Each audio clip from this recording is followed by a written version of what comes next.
Hey, welcome back to this flomotion After Effects tutorial. This is part 2 of a small series where I'm going to explain some of the principles of a nice motion graphics look that we find in commercials these days a lot, where we have this really dynamic movements in rotation, scale, twist, position and whatnot, and also most of those animations are followed by those small lines and streaks like you would see it in old comic videos, and this is what we're going to create. So in part 1 we already created what you see here, this organic animation in rotation and position, and we built all of that with curves. So for the position, for example, you see at the curve it goes downwards, so it goes backwards, and then it speeds up in one direction, goes a little bit over the end position and back to position. And this really gives it this nice modern look. So now let's concentrate on the streaks. And we're going to create them again with some shapes or with just one shape. So let's get started. To position our stroke, I bring out some rulers by hitting Ctrl R. I'm going to our starting position. And I'm zooming in with the mouse wheel, by the way. And then I'm going to the end position and bring out a second one. Okay, now let's create our line and go to the pen tool and just draw a line with 2 points. And as we have enabled the snapping in the first part of the tutorial, and by the way, if you haven't watched the first part of this tutorial, just go back, watch it. I'll explain the techniques and create the curves in the animation so that they look way more smooth than they just do with 2 keyframes. But anyways, we have enabled snapping, so our points will now snap to our ruler. And we could do the same horizontally, so we get a perfect line.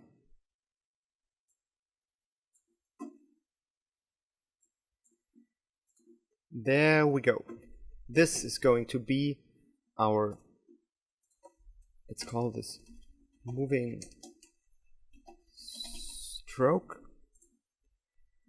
and I'm just typing U on the shape layer. That brings out all the keyframes, and we're starting over here, and by holding down shift and clicking on that marker I can just drag out markers. Okay, now let's go to our moving stroke and tweak that a little bit. For the content of the shape of the stroke, we want to make it a bit thicker so that we can see it better, and we want to have not butt caps but round caps. If we zoom in a bit closer you can see what this is doing. A round cap makes both ends round. We don't have a fill, so we can delete that, delete the dashes. And now what we want to do is we want to start with just the beginning of the line, spread out the line while our object is moving, and then do the opposite, shrink the line back so that we end up with a point on that side and make that in a very organic way. And for that effect we go to add and go to trim path. Now we have a starting point that we can animate, we have an end point, perfect. So for the start we want to start on that side, so we bring the end to that position, make 2 keyframes, and at the end it's the other way around. The end needs to be done and the start follows it. Okay, and when we go through that we can see that we see nothing because they are always now trimmed and just make their way from one end to another, but of course the start and the end point are always on the same position, so you can't see it. But we can simply offset that. There we have it. But before that, let's tweak it a little more. we go to about the middle of our animation and just bring up the end a bit more. And now when we offset the start, we almost get what we wanted. We can ease all of those.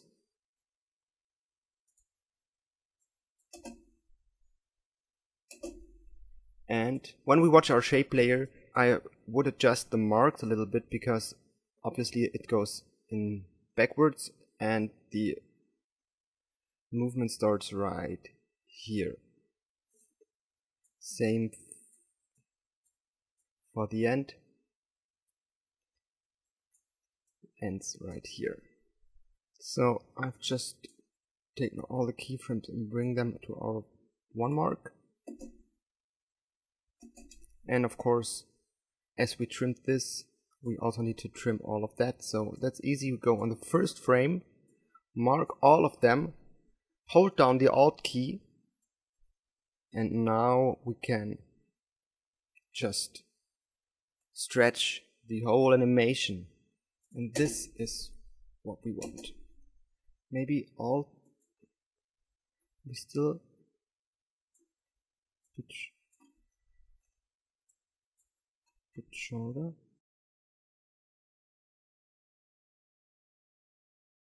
Yes, that's exactly what we want here. And now starts the fun part. Because we can now align this to wherever we want to have it. For example, on this end here. And one last thing we could do here is go into our stroke options and just start them 0 and at 0, but shortly before the end, let's bring them up to like 8.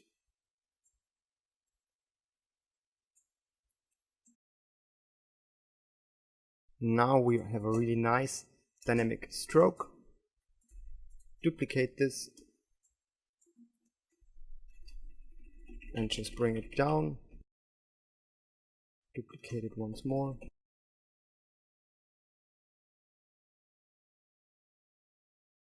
Now for this, let's do a few fine tweaks. We have our last stroke. Let's maybe change this a little bit. Go to our stroke and add some dashes. And you can work on how many dashes you want to have here. Going for like 4. You can also offset them.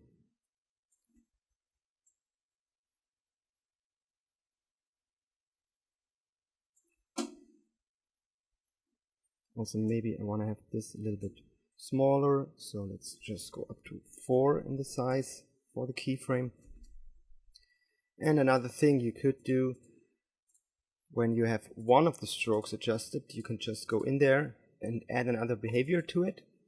For example, the repeater. And for the repeater, if I'm just soloing this layer, I can select how many copies I want to have, and I can offset them, like for example like this. So I would have more of them at once, and in this way I can come up with a lot of different ways of animating. Of course, you can also enable motion blur for those layers, and this is our animation so far.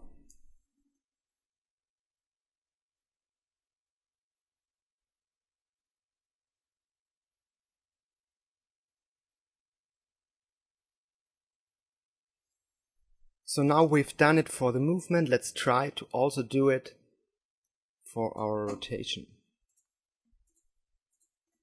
Just give them a different color so we can see it better.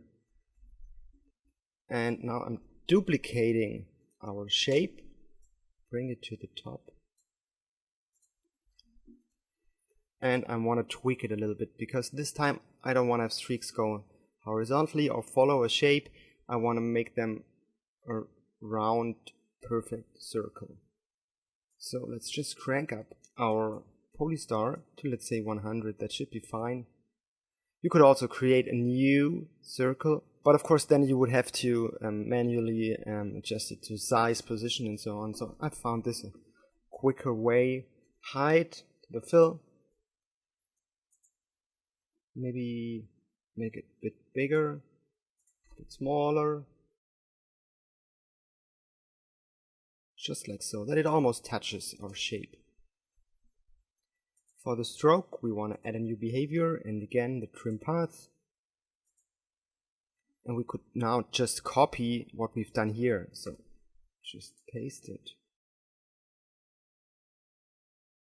Now it's all just about aligning those. Once again, we look for the timing where our rotation starts, which is about here. I'm just taking those markers now. And rotation ends here. So again, just grabbing all of those, bring it to the marker, hit Alt, and now I can just move them in time.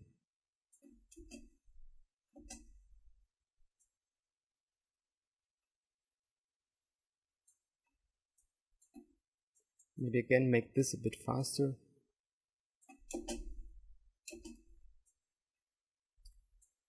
And maybe work on the offset here. You can do that with the start, and in that way the line doesn't get that long.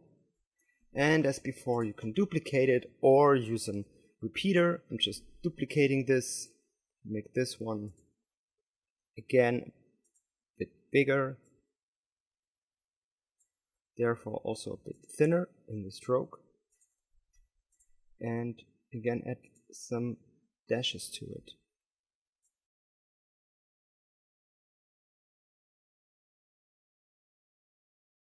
For this we could work on the rotation, so we offset this a little bit. Maybe also offset the whole layer. We could take all keyframes, or we just go like 1, 2 keyframes. Turn on motion blur, and let's take a look on the whole animation.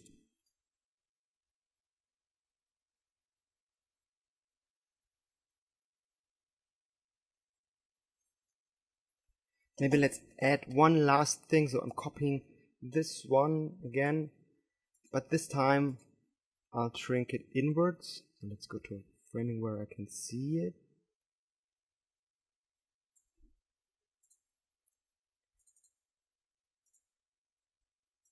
So just scaling it down, that we are in there, and I'm going down with the points again to the 6 we had here. And in this way I have it following inside. Let's make this even smaller on the stroke 2. Make one of the outer strokes also follow our polystar path with just the 6 points.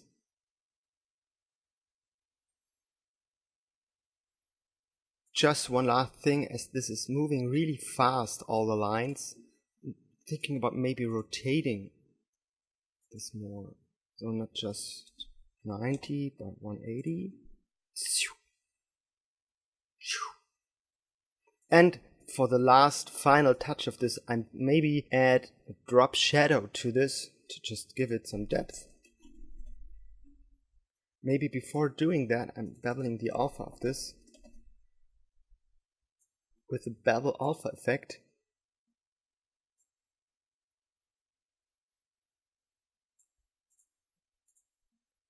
So this just darkens out this edge a little bit. And bring this on the opposite, the drop shadow. So basically they now go in both in the same direction. And now I can duplicate this one, the whole layer. Give this little bit of a lighter color overall. I could do it with the color correction or just go into my Polystar. Go into that blue and just give it a little bit lighter color. And just shrink this a little bit.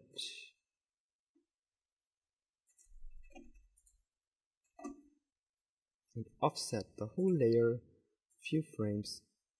So if you like what you see and if you learned a little bit, just subscribe to my channel, because the more clicks I get on my channel, the more subscriptions I get, the more tutorials I can do, and I really want to share many more stuff with you. So I hope you like it, and I of course hope that you now open up your programs and start animating.